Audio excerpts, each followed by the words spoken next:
Good afternoon and welcome to this episode of the Employee Baltimore Show.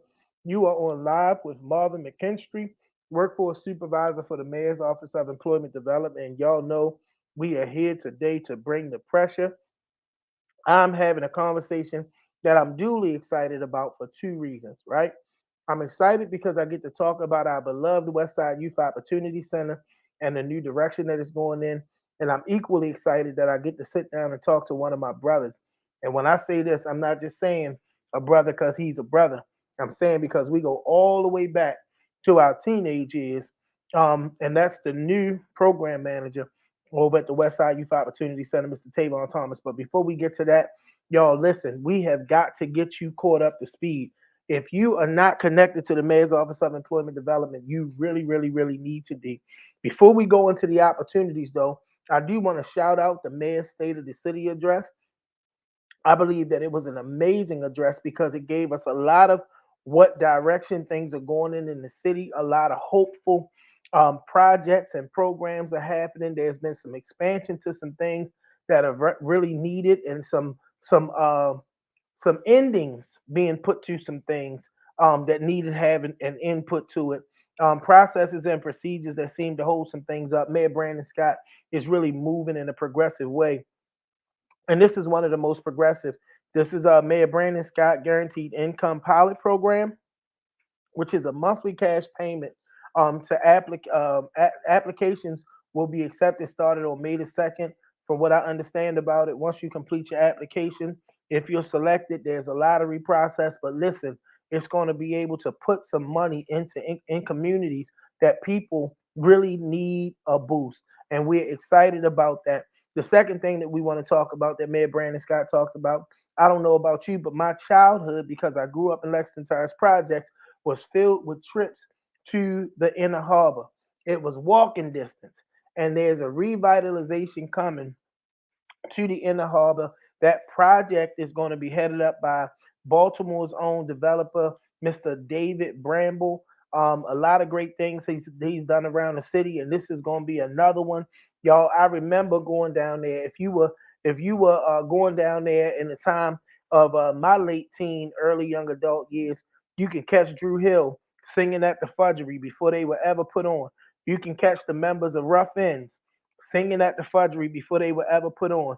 It was just a lot of fun, a great place to go. And like I said, walking distance. We want to see the revitalization of the inner harbor because once it's revitalized, that's more jobs, it's more opportunities, it's attracting more tourists here, it boosts our economy. And y'all, listen, don't believe the hype. Baltimore is still a great place to come to, it's a great place to live, and it's my favorite place on the planet Earth. I am Baltimore all the way through. I'm so Baltimore because I love my town. All right, y'all, it's time for us. All right, she popped stuff up there. I got to make sure it ain't for me. But we do thank y'all for joining the Employee Baltimore show if I didn't say it before.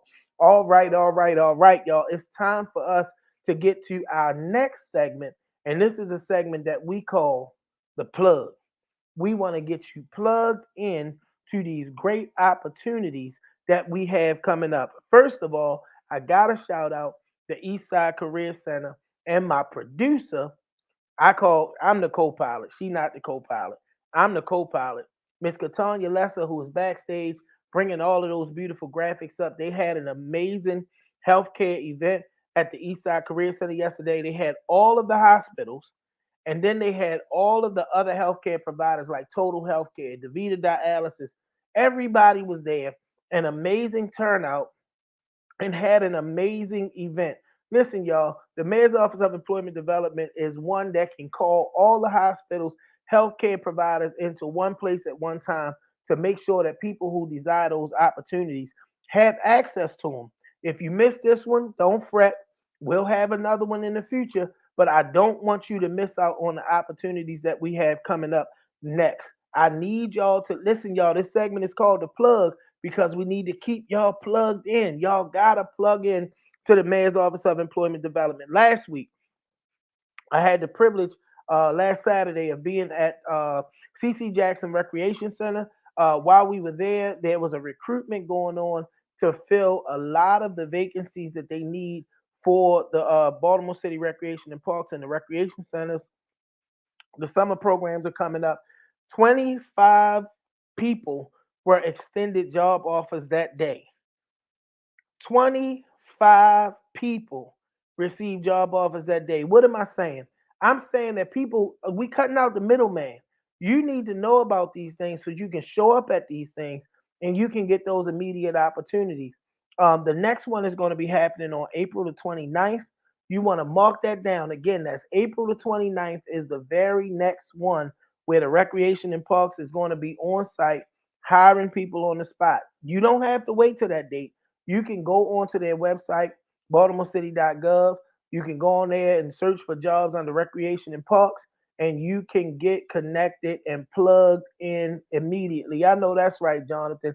We gonna plug you in. This segment is the plug, all right? Bluestone Communications. Bluestone Communications in partnership with the International Brotherhood of Electrical Workers and the Mayor's Office of Employment Development and our fabulous apprenticeship team headed up by Miss Wendy Gordon and her staff are putting this thing together, y'all. Last year we had a lot less time and we were able to pull it together. And this year the goal has doubled from 15 people to 30 people. And as we met with Jeff from Bluestone Communications, if we go a little bit over 30, that's good. What am I talking about? I'm talking about the low voltage data communications program that is an apprenticeship with the International Brotherhood of Electrical Workers. In this, you'll start off at around $30,000 a year. Because of the progressive wage scale, where you get a raise every 6 months and the annual cost of living increases, you move from 30,000 to 60,000 in 3 years. These are scheduled increases. Y'all, when you see these flyers on our page, you need to do whatever you need to do to get involved, to get registered. It is a process. You're going to need a transcript from your school. There's a test that you have to sit for. But if you're serious about this bag, you do not want to let anything get in the way. Start preparing yourself now. There are going to be a variety of different opportunities starting on April the 20th. That's right, y'all. 420 is going to be the first opportunity to access this process. It's going to be at the Workforce Reception Center at 100 West 23rd Street. And listen, people who come on that day and meet the minimum qualifications are going to be scheduled to sit for a test that's going to take place on May 6th. Once you sit and you take that test, it's all up from there. All we need you to do, and I'm going to encourage you, if you're interested in this opportunity, go online, start brushing up your math skills. There is an algebra test that you're going to have to pass.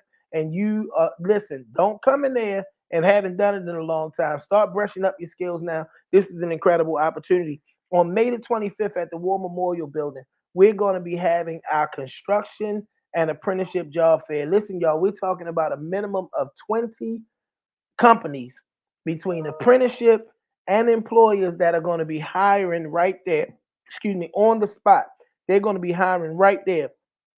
So again, mark that date on your calendar. I believe I already have that flyer up on my Facebook page. Go to Marvin McKinstry Jr. Facebook page.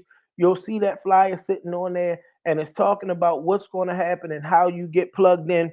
We need you plugged in. Y'all put hashtag the plug down in the comment section for me, man, because this plug section every week is going to be giving you information that you need to know in order for you to be plugged in and connected to a lot of the great things that are happening in the Mayor's Office of Employment Development. Okay, y'all, with that being said, it's time for us to get to what we came to do. That's right, y'all. The West Side Youth Opportunity Center. I call it the gym of the Mayor's Office of Employment Development. Why? Because that's the space where we work with our young people. We work with 18 to 24-year-old Baltimore City residents in that space, carved out. Now we got the adult centers and all that, but they have their own place to come and do their own things and do it in their own way. There's a new visionary leader. We can't help but shout out Mr. Ernest Dorsey, who was in this agency, I believe, for 40 years. Mr. Kerry Owens, who was the person that was the leader at the center for over almost 30 years. But we have a new visionary leader in place 2 blocks from where he grew up. He went to Harlem Park. I think he probably the only person in West Baltimore that may know Sandtown better than me. but the brother is here, and I had the privilege of working with him and absorbing a lot of that energy. Listen, y'all, he walked away from his private therapy practice to come back and do this. He is committed. He is dedicated. He's the one and only one of my best friends on the planet, Mr. Tavon Thomas. Tavon, thank you for being with us today, man. Man, listen, you just did a whole lot of good talking, man. I was like I was eating something real good. I told people I bring him on better than Steve Harvey, man. What's going on, man? Man, listen, I'm on 1,000 right now. You took my day from maybe 95 to 1,000. I'm just excited, man, about this opportunity. So thank you for having me to be on the show today. Man, listen, it's only right that we have you on here after my 11 years of service there, and God blessing me to be promoted into, a new position. But yet still connected to Yo. I'm telling you, it is exciting to know that there's so much thought going into reimagining the Youth Opportunity Center, man, and to Mhm. sit in the meetings that we get to share space and hear your incredible thought process and see your vision towards it is incredible, man. Tell us a little bit about that. So, for those that do not know, this isn't my first go around with the Youth Opportunity Center. I started in 2018 as a program manager, program supervisor for the Compass Rose Reentry Program. I did that for 2.5 years, and as Marvin said, I stepped away, and my background is in social work, so I stepped away because I earned my license. So I started doing therapy and mental health, providing mental health services. And I started seeing a change in the agency in terms of, people transitioning for one reason or another, retirement, other opportunities. And I saw Mr. Dorsey's retirement. It kind of got my attention. I said, well, it's just retirement. Next thing you know, Mr. Owens is retiring, the person who I came after. And when I saw that, I did not want to pass up on the opportunity to at least apply for the position. And the process was effortless. There was no challenge outside of my nerves and my excitement to want to get started. And then during the interview process, someone asked me, why come back? And it hasn't even been a year, right? I just left in May of 2021. And in February, I started it. Wow, today is 2 months, actually. Today is my official 2 month mark since I started. But it's the opportunity of a lifetime. Yo has been around for forever. I have family members and community friends who participated as Yo students. They went here, they got their GED here, they learned here, they got employment opportunities through Youth Opportunity Center. And so it was just an opportunity, man, for me to come back and to do some great work, to implement some things that I always saw needed, that Yo needed. And so this is just the opportunity I feel like it was created for me. So there's so much we want to do here at Yo. There's so much growth opportunity here. There's so much vision to be walked out. Here's the deal. I didn't come here to sit. I didn't come here just to look good, to have a title to have. I didn't come here for that. I came here to be a part of a team, to be a part of a community that is willing to do the work. Because if you're not in this, leave me alone. If you're not in this to serve, you understand me? If this is not your heart and your mind, if your desire is not to serve, and specifically for us 18 and 24-year-olds, there's no need to be here. There's no need to be in. So my goal, bro, is to really serve our young people almost hand and foot. In essence, doing what's necessary, right? Trying to tap into where they are, what they need, what they desire, what they could benefit from, whether they know it or not, and provide it for them. It's up to them to make an informed decision whether or not they're going to take advantage of it. But it's my job to make sure the opportunities are presented to them. I'm glad that you keep using that word opportunity, and it's hard to escape because opportunity is a staple in the name of the program. And when you think about opportunity, sometimes people come into it so selfish. I Mm, got a vision, I got a plan. But mhm, again, being able to walk with you through this process and hearing hand in hand how mm. your first 30-day of the process was considering everybody else. Can you tell? No, because I think people miss that. One of the things they told me, because I became a pastor the old way, where you Mm, succeeded somebody. A good sure. friend of mine told me you change the color of the paint on the walls too fast, they're gonna think you disrespecting the Yeah, previous leader. It's a lot that goes into yeah. changing. And your heart was towards the people that have served there. Can you talk to us a little bit about that? Right. So I came into this opportunity with a 90-day plan, right? The first 30 days were targeted towards staff. The second set of 30 days was targeted toward the students or the young people. And the third set of 30 days was toward the building itself. And the idea was in the first 30 days, don't come in trying to immediately make change. You come in listening, right? You want to engage, right? You want to do an assessment. You want to be able to report. So I had an acronym EARR, right? And that really is to, I think the saying goes, you have two ears and one mouth so that you can do more listening than you do talking. And so the EARR was engagement, assessment, rapport building, and reporting, right? So the idea was to come in and find out they're That's legends. awesome. There are people here who have been here over half of my life working for the agency, right? So who am I to come in as this little young whippersnapper, if you will, trying to tell people what you need to do? If in any relationship, and if for some reason I always go back to relationships as analogies, but in any relationship, bro, you get to know people first. You understand what they bring to the table. You understand their life experiences. That way you get to benefit from the wealth of knowledge. And whether they have rough experiences or not, you get to glean from that because hopefully they've learned and you get to hear all of the interesting things about their background. And that was the idea. How has this been working for you? Right? What do you think we're doing well? What areas can we improve? And not only that, here's the deal. The way this system is set up, my job is to make sure staff has what they need, right? If we're going to effectively serve young people, I have to make sure that they're in position to be as fully equipped as possible so that when young people come across our threshold, we have the services that they need, or if we don't have them here, we can refer them, right? We can walk them, handhold them through the process and say, here, this warm handoff is so young, so and so can get housing services or benefits assistance or whatever the case is. I want to be able to support staff. And so to your question, my goal was to learn from the existing staff to find out what ways can I assist them to better do their job. But one of the things that is another critical element of this, and the most critical element of this, is that you're working with the young adult population. Yo, when it started, was really youth driven, right? Now there's Mhm. been some changes, right? The youth aren't really youth anymore. We working with people who are parents, who are all of that, and a part of the reimagining has to take into consideration that we're no longer that youth center. You know, thank God we got youth works, right, to accommodate for some of that. But we're really a young adult. These are young grown folks with real grown folk issues. How much of that factors into your reimagining what the Youth Opportunity Center is? I love the fact that you call them young grown folks.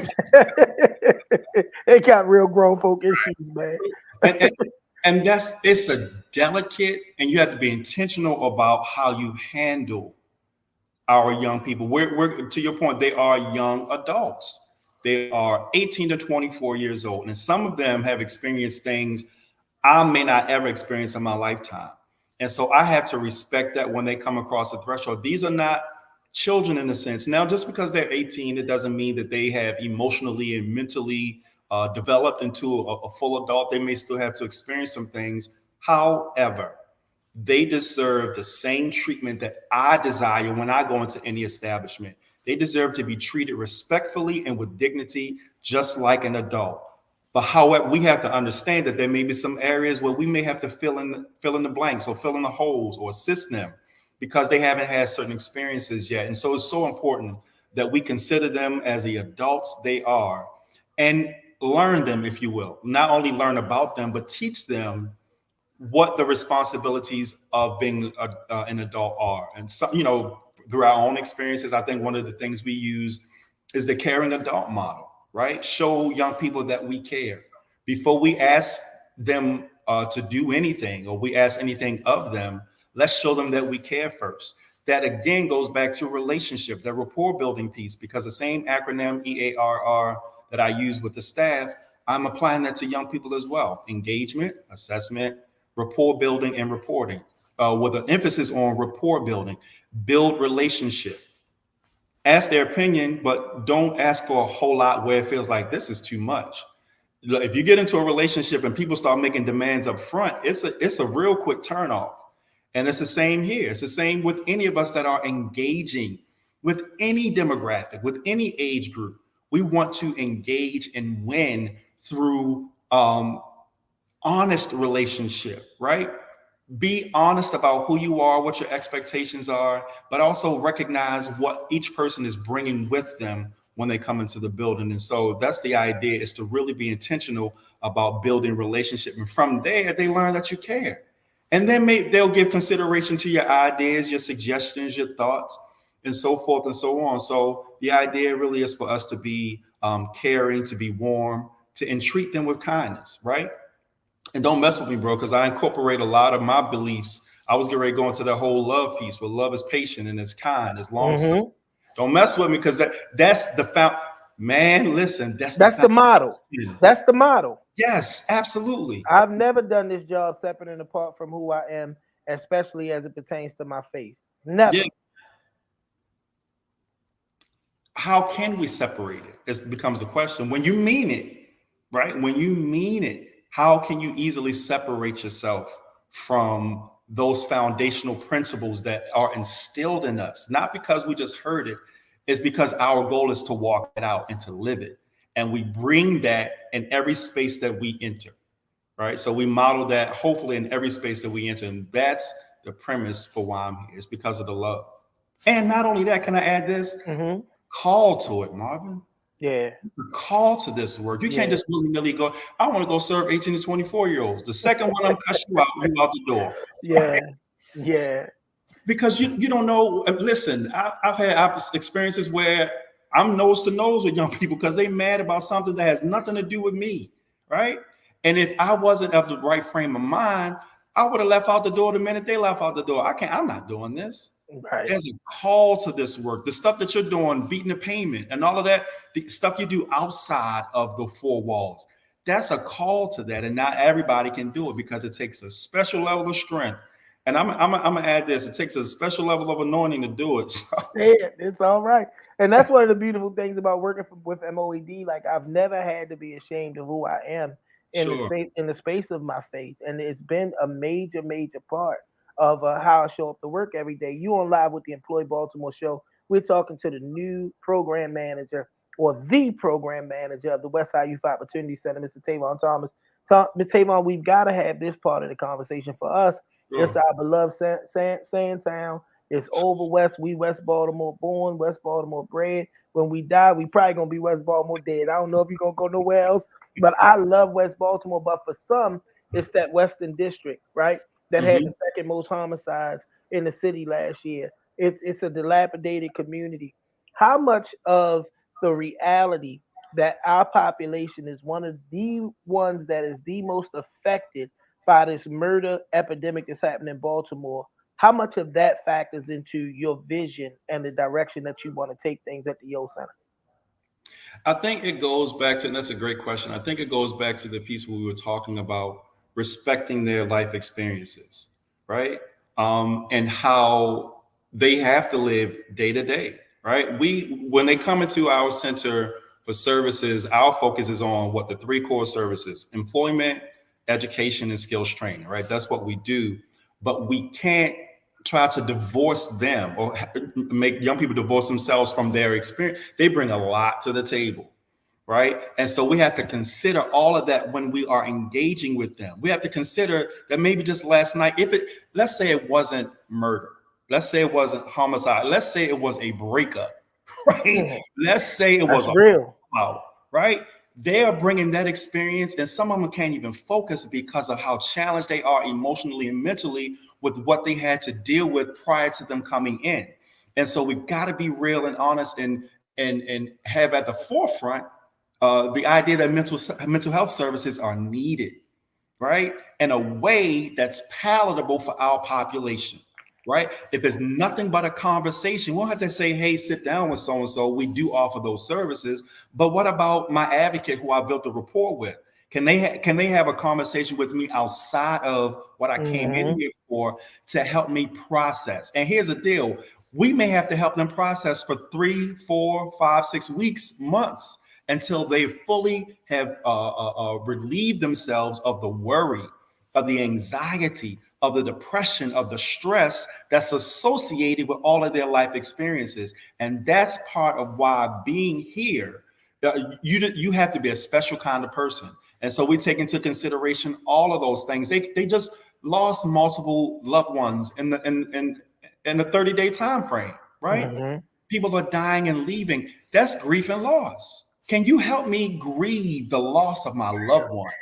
Can you Mm-hmm. understand without imposing your thoughts and your ideas and your feelings on me of how I should deal with this? Right? Those are real conversations that we have to have with ourselves first. And that goes back to me as a team leader, keeping the as professional development, right? Having somebody to come and talk to us about grief and loss and how that impacts our population so that we can better our serve. One of the things that's always been important to that population is culture development. And in my 11 years at that center, the liquid nature of the culture, always being able to reinvent when reinventing is needed with new Mhm. leadership. I think that that's probably more important now than ever. When you consider the forward moving and what culture you want to set in that place, what are some of the things that are important to you when people were to say, well, what is the culture like over there? I want the culture to be such where everybody walks out of here feeling like they've had an experience. I want when they come across our threshold, from the time they meet somebody at the front door to the time that they get to their specific destination in the building, they feel a shift in energy. It's high in energy. Customer service is of the utmost importance to me, right? You can have the best product in the world, right? But if your customer service is trash or it's poor, I don't want anything you have to offer me. I was just talking to somebody the other day, has a great product, but the way you engage with me makes a difference in terms of whether or not I want to participate, right? Absolutely. That's what's important. How do we serve you? Again, we are public servants. We are here to serve our members. That's what we refer to our young people as, members or participants or students. Our young people, we are here to serve them. I want them to feel like when they come here, whether it's a young person, whether it's a partner, a political leader, no matter who it is, police department, I don't care. I want everybody to come in here and feel like they can woosah. They can take a deep breath, that they feel safe. Not only that, that we know what we're talking about, right? I don't want to have a good presentation and there's no solid content. There's no Mm, structure, right? I want it to be solid from beginning to end. Everything that's reflected on our social media pages, everything that's reflected in the word of mouth traveling that takes place to get young people in here, everything that's reflected in sending out emails to partners. I want all of that to be found when they come to the Yo Center. So I'm not going to market anything that's not truthful and that we cannot back up. You on live with the Employee Baltimore show. We talking to the program manager of the Westside Youth Opportunity Center, Mr. Tavon Thomas. Mr. Thomas, I really look at you and like this brother is either in love with this work or a little bit off. And let me tell you why I say that. Because not only did you walk away from your practice that was doing well in therapy to come back, you chose to do it on the other side of a pandemic that impacted our centers Mm-hmm. to the degree that one of the major aspects of all of the work that we're doing is to regenerate traffic. And that's a major, major part of the work that needs to be done over there. Yo, when Mm-hmm. you thought about it, it's a two-part question. When you thought about that aspect of it, did it ever give you pause? And when you consider the fact that you're there now and that's a part of the process for you, Mm-hmm. how deliberate are you in that aspect of this work? Um, you asked a question about did it get cause me to pause? Absolutely, right? I was working. You for keeping it real. I was working for myself. I created my own schedule. Now, don't get me wrong. I still have therapy clients, right? I still have people that I see. However, I um, what came real for me is this: anytime that we are effective in our lives, anytime that we are effective in what we're doing, it comes with a level of sacrifice. There's no way that we can be successful in any area of our lives without a level of sacrifice. And that is what I was reminded of in my spirit being, is that if you're going to do this, it requires a level of sacrifice. And here is the deal. I don't care if you are a parent, a pastor, it doesn't matter. When you're serving people, when you have a hand, Lord help me, in the development of another human being, it requires you to give up something of yourself. There's no way in the world, even if let's go just being a parent. Now, I've never been a parent, but I can see that through, my relatives and people that I know. I know it takes something out of you, especially if you have more than one child, more than one of you, right? And we know how we were as kids, and we're dealing with that. It takes some patience. It takes a whole lot of love. It takes money. You got to go to work to support them it takes a lot of that. So to be effective, I knew it came with the level of sacrifice. And give me the other part of the question, because I got hung up on that one. When we talked about the impact that COVID had on our centers and how it's taken a lot of, it's going to be a lot of work to get people coming back in the doors. How deliberate are you towards that aspect of what rebuilding the Yo program or reimagining the Yo program looks like? I think the formula is simple, right? For me, the formula is simple. It's not to come in with a full uh, getting rid of the old to bring in the new. What's working at Yo? We are the mayor's office of employment development, right? If we don't do anything well, and Marvin can, I always use you as an example when I'm saying this, or you're in my head. If we don't do anything well, we do employment extremely well, right? We really, really do that. But how do we package it so that other people who have not benefited from our services or haven't heard from our services, how do we engage them? And so we serve 18 to 24-year-olds, and we go by the name Youth Opportunity. We serve opportunity youth, which means young people that are between, I think, the age of 16 and 24, nationwide or worldwide, whomever is using that term, but they're disconnected from education, whether that means they graduated or they dropped out.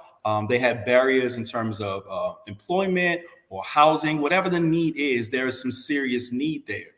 Um, and maybe sometimes our core group, they're not ready. Maybe they need some additional development. My thought is this: let's broaden our reach, right? Let's market Yo so that it's just not appealing to opportunity youth. Let's market Yo so that it reaches everybody between our age range of 18 and 24. Hello, we have college students between the ages of 18 and 24. Why can't they benefit? Are they aware that we exist? Are they aware that we can assist them with employment opportunities? We can connect them with occupational skills training programs. Are they aware that their relatives can benefit from our service? And so that was my thought. Let's keep it simple. We do employment well. We do occupational skills training well in terms of referring or connecting young people to those programs. And we also do education well. I want to, if I can throw this in really quickly, I want to do away with calling our diploma program a GED, right? It's a high school diploma. When you get that certificate, it says high school diploma. It doesn't say GED. And so with remarketing and rebranding things, I think it gives it a fresh appeal, a fresh look to a group or an individual who may not have considered our services otherwise. And so when we talk about bringing people back into the building, not only our current members, but I want to engage other populations as well. I'm looking to diversify the staff. Can we get some Spanish speaking individuals on staff so that when we go to those parts of the city, we have somebody that they can identify with, right? We need to have that reflected in our branding and in our promotion. So I hope that brings answer to your No, you question. good. I want to stay right there with that part of the conversation though, because one of the things that we deal with even in the employee services division is making sure that people understand that while we do human services work, we're not a social services agency, and people have a tendency to look down on the agency have a tendency to look down on the people that we serve and the population that we work with as though they're less than. When I personally have dealt with people right in that youth opportunity center that have advanced degrees. Absolutely. And it's disappointing, but I think we have to be intentional about how we again show who we are in the city and make out how we are reflected. And I think that's what I'm trying to do. We're looking at redoing the logo. It may not be a complete redo, it may be just a touch up, but I just want to be a universal brand for anybody from any walk of life, from any socioeconomic background. I want to be a universal brand. But here's the deal, because the quality of our services hasn't diminished, right? It's just that It's through actually advanced.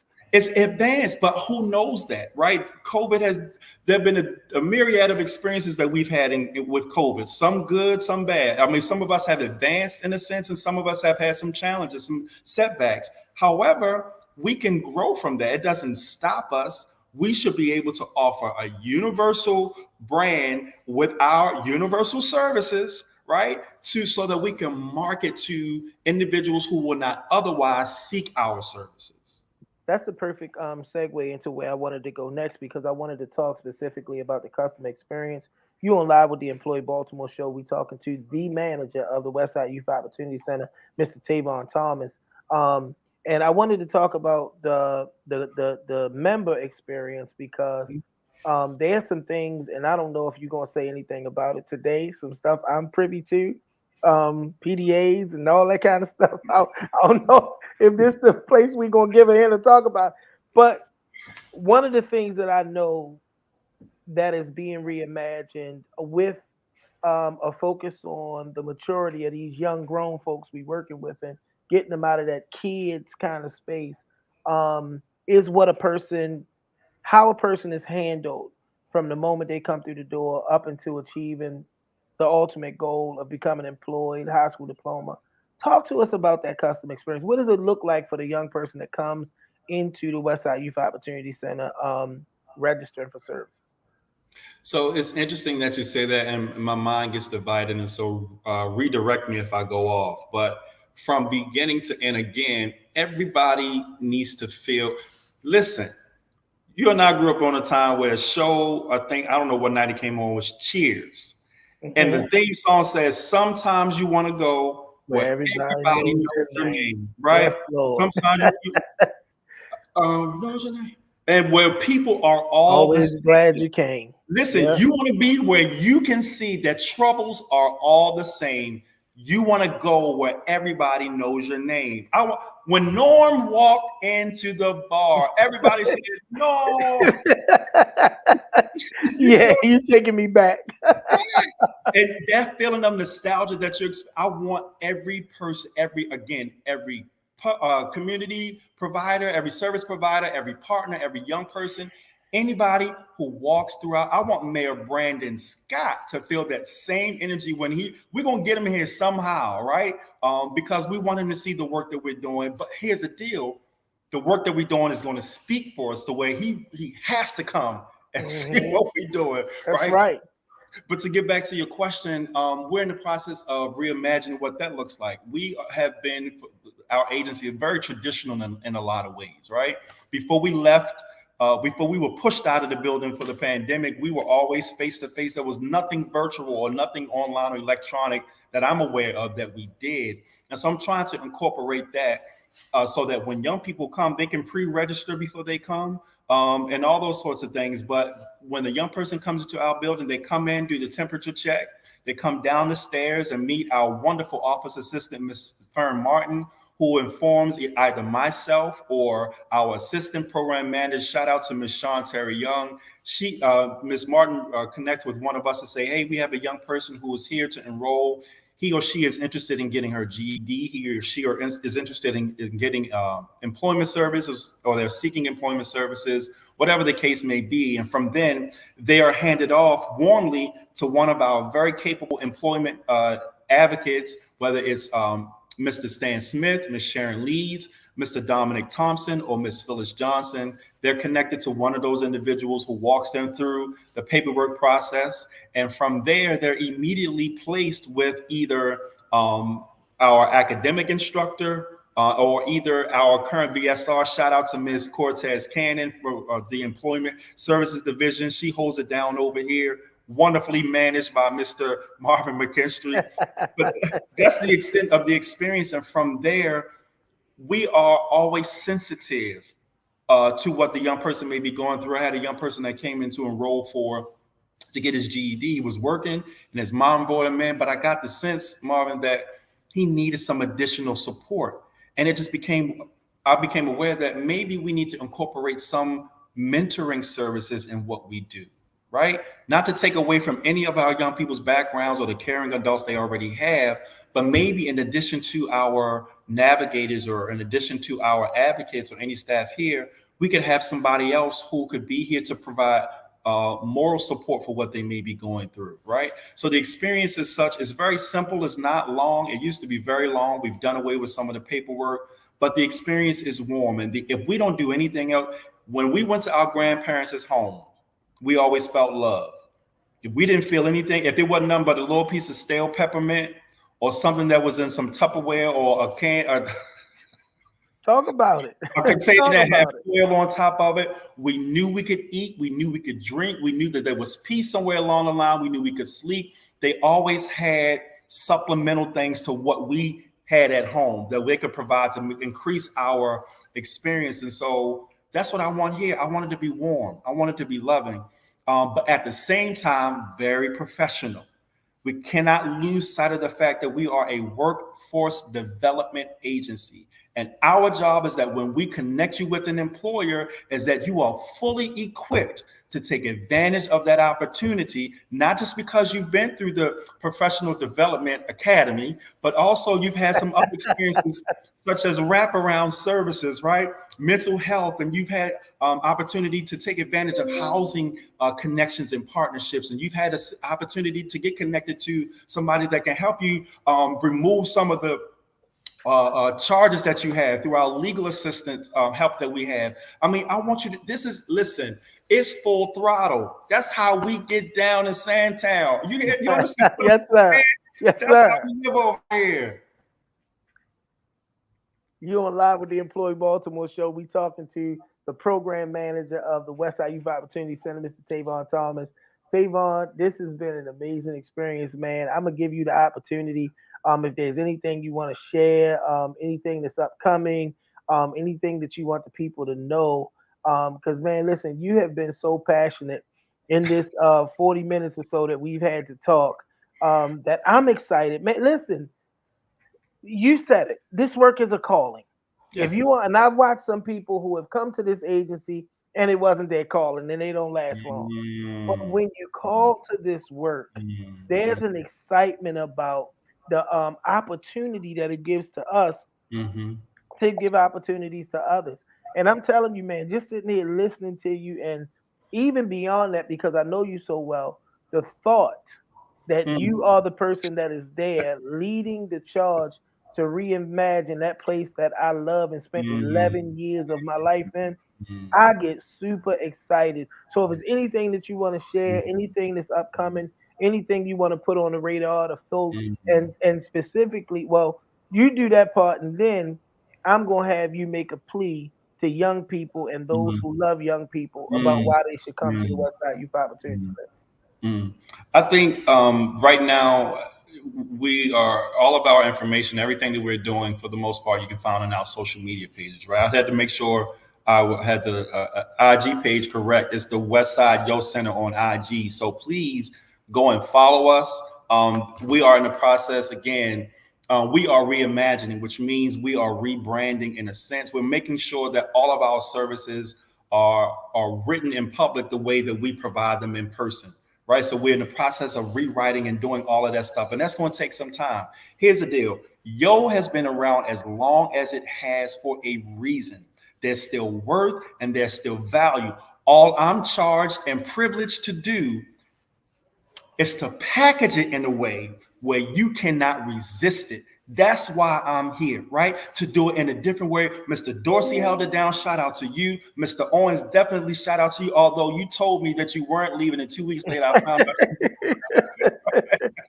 Right? That's Mr. Owens. That's just him. But no, Marvin, I have the opportunity, and hear me what I say. It's an opportunity for me to serve, right? When we realize that we sit in privileged places to have a hand in the development of any human's life. That's God's blessing to me, is to be effective as much as possible in a way that changes the trajectory of somebody's life. We don't know who we're handling. We don't know who is coming in our path and why. That's why we always got to be on our A game. And here's the deal. It's not about you. It's not about me. It's about the work that we're called to do. And if we misrepresent, if we get that wrong, shame on us. The blood is on our hands, right? I'm sorry, I didn't mean to go on that tangent. No, you good. But you gotta please go follow us. I think Facebook and Instagram. I think Instagram is Westside Yo, and I think Facebook may be Yo Westside Center. So you can follow us there for all of our program upcoming things. We're gonna have some more things coming up. So keep your eyes on our pages. So now make that pitch as we wrapping up to the young person that's out there, to the person that loves the young person, and maybe want to get them up off their couch, get them Mm, into something positive. Tell them mm. why they need to come to the plug. They need to get Mm. plugged into the Westside Youth Opportunity Center. Um, I want to aim this at the person that loves our young people. I want to speak to them specifically. We are living in a time where young people are challenged beyond measure, emotionally, mentally, spiritually, right? Physically, in all sorts of ways. We are challenged. Our young people are challenged, and we experience those challenges vicariously because of our connection with them. And sometimes it makes us want to throw in the towel. My charge to every adult or every person that's connected to another young person, whether they're yours legally, whether they're yours genetically or otherwise, love the heck out of them, which means you go above and beyond to put before them every opportunity possible. Now, here and again, it's their choice whether or not they accept it. But I want to charge every person that says that they care about a young person, right? If you care about a young person, whether they meet our demographic requirements or qualifications or not, do your research. What are you interested in them knowing or learning or believing or experiencing? Do your research. Not only that, research different ways to go about presenting it to them, right? And then if you're a believer, pray, right? Go to where you believe, go to your spiritual beliefs and tap into that as a source of power and strength to figure out how can I engage or re-engage somebody that's lost. That's how we do this. A lot of the work that we were doing when we were doing Yo Live, we weren't connecting with young people directly. It was the people that love the young people. So that's my charge. And if you are a young person, listen, you are not lost. You are not without opportunity. You're not without somebody who cares. You may not know Tavon, the brown skinned dude with the glasses and the long beard with the gray sticking out right there, but I'm pleading with you. Give us a chance. Give Yo another chance. If you are a parent or if you were once a Yo member or knew somebody who knew Yo, oh yeah, I heard about them. We're in the same place, 1510 West Lafayette Avenue. But the phone number is 410-545-6953. We will love the opportunity to work with you. If you are a community partner, we will love the opportunity to work. Give us a chance to work with you, see how we can reconnect and can we shake the city or not? Can we really do some work, right? If you really want to put your hands in the dirt and get something done, holler at me at 1510 West Lafayette Avenue. I guarantee you won't forget it. Man, listen, Tavon, I gotta thank you for being our guest today, man. I told Katanya, I said, listen, me and Tavon will take up the whole hour. But it's so worth it. I Mm. think that it's important. I know personally I'm gonna share this broadcast as much as I can because it's in my heart and I'm passionate about making sure that young people get to that next level of opportunity. And I've been a part of the great work that gets that done at the Westside Youth Opportunity Center. Let me jump in real quick, Marv. Let me say this. I want to say this to your credit. If I didn't know anything, and if I get emotional, excuse me, if I didn't know anything about employment services, I know Marvin McKinstry. I know the work that you put in, and you've been consistent in putting in that work. Not only that, you've been consistent with connecting people with opportunities and changing people's lives. Your love for the work, your passion for the work has not diminished. And when I talk about us doing employment well, it's because I know the work that you do.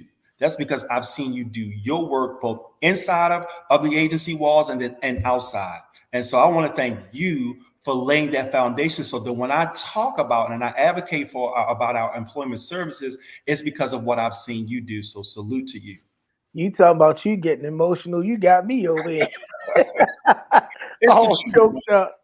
Oh my goodness. Thank you so much again, Mr. Thomas. I'm sure this won't be the Absolutely. last time because we got a launch coming up in a few weeks or a month or so for Yep. that professional development academy that you talked about and Yep. so many other things. And we talking about taking the show on the road. So we're definitely going to make sure that we do one of our on-site shows at the Yo Center with an Absolutely. audience of young people and be able to get a few of the young people to interview. I want Yep. to thank our producer. She is awesome all the time, booking the show, producing the show, bailing us out when people bail out on us.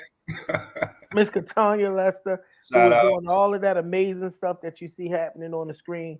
And I Yep. definitely want to make sure that I thank our viewing audience, whether you are one of the great team members of the Mayor's Office of Employment Development or community member.